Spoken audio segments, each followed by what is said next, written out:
The lord. ఈరోజు దేవుని వాక్యము 81వ కీర్తన 10వ వచనము. నీ నోరు బాగుగా తెరువుము, నేను దాన్ని నింపెదను. ఈ కీర్తన ఆసాపు రాస్తూ వచ్చినాడండి. మరి నోరు బాగుగా తెరవమని చెప్తున్నాడు, దాన్ని నింపుతానని చెప్తున్నాడు. ఇది దేని సూచిస్తుంది అనేది చూస్తే, మనము ఎప్పుడైతే దేవుని మీద ఆధారపడతామో అప్పుడు మన నోటిని తెరిచేవారుగా ఉంటాము. మన నోటిని తెరిచినప్పుడు ఆయన తన వాక్యంతో నింపుతాడు. ఆత్మీయ ఆహారమైన వాక్యంతో మనం నింపుతాడు. ఇది చాలా సందర్భాలలో సేవకులకు కూడా వర్తిస్తుందండి. వారు కొన్ని ప్రదేశాలకు వెళ్ళవలసి వస్తుంది. అక్కడ ఏం మాట్లాడాలి, ఎలా మాట్లాడాలి అని సంశయించే పరిస్థితులు కూడా వస్తూ ఉంటాయి. బోధకులకి, సేవకులకి, సువార్థికులకు, వీరందరికీ. అప్పుడు దేవుని దగ్గరికి వెళ్ళి మనము ప్రార్థన చేయాలి. నోరు తెరవడం అంటే ప్రార్థన చేయాలి, విజ్ఞాపన చేయాలి.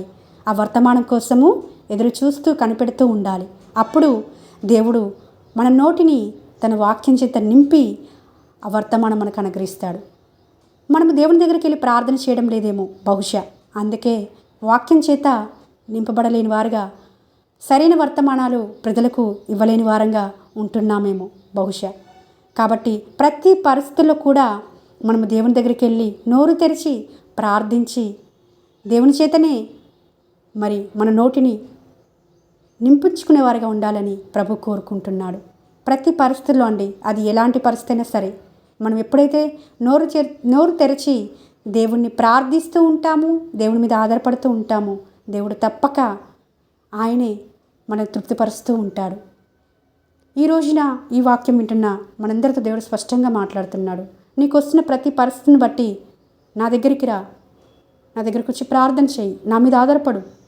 తప్పకుండా నీకు నీ సహాయం చేస్తాను, నీకు తోడుగా ఉంటాను, నీ పరిస్థితి నుంచి నేను విడిపిస్తానని వాగ్దానం చేస్తుంటుండగా, మన నోరు తెరిచి మన నోటిని అనే వాక్యం చేత నింపబడి ఆయన కొరకు నమ్మకంగా జీవించినట్లుగా దేవుడు అట్రీతిగా సహాయం చేయాలని మనస్ఫూర్తిగా కోరుకుంటూ మీ సహోదరి ఎలిజబెత్ రాణి.